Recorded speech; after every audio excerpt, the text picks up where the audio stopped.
This is the one you think of when you hear float like a butterfly, sting like a bee. Step 1 is to step to your opponent's inside with your lead leg. Step 2 is to bring your feet close together, hopping on your front foot as you do so. Step 3 is to hop off your front foot again and swing your back leg behind you. And step 4 is to bring your front foot back into position. Here's the sideways view with no pivoting. Step, hop, hop, step. This sequence allows you to cover a huge amount of distance with minimum effort, and each step is another chance to pivot, accelerate, or change direction. Ali may have had the best jab in boxing history. Let's take a look at his execution and then see where it fit into the footwork pattern that we just broke down. First, Ali pushed off with his back foot to close distance and generate some power. Then, he whipped his hand out elbow first like a back knuckle. He landed on his lead foot and then pushed off of it to pivot and dart back out of range.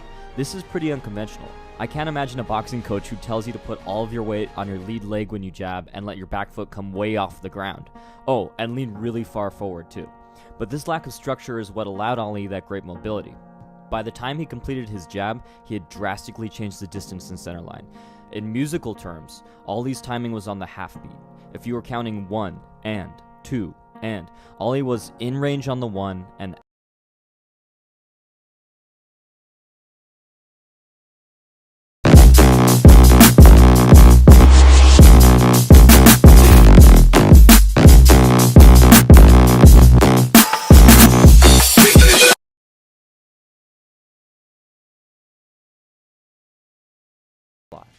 he makes sure to keep his hand in their line of sight as he moves away.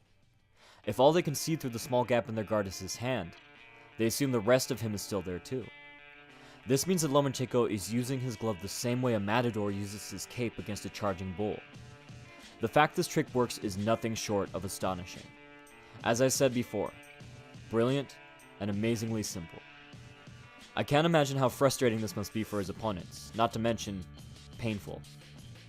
Lomachenko also likes to block the vision slots on the side of the guard, using his glove, forearm, or shoulder. This traps his adversary's arms in place, protecting him from counters.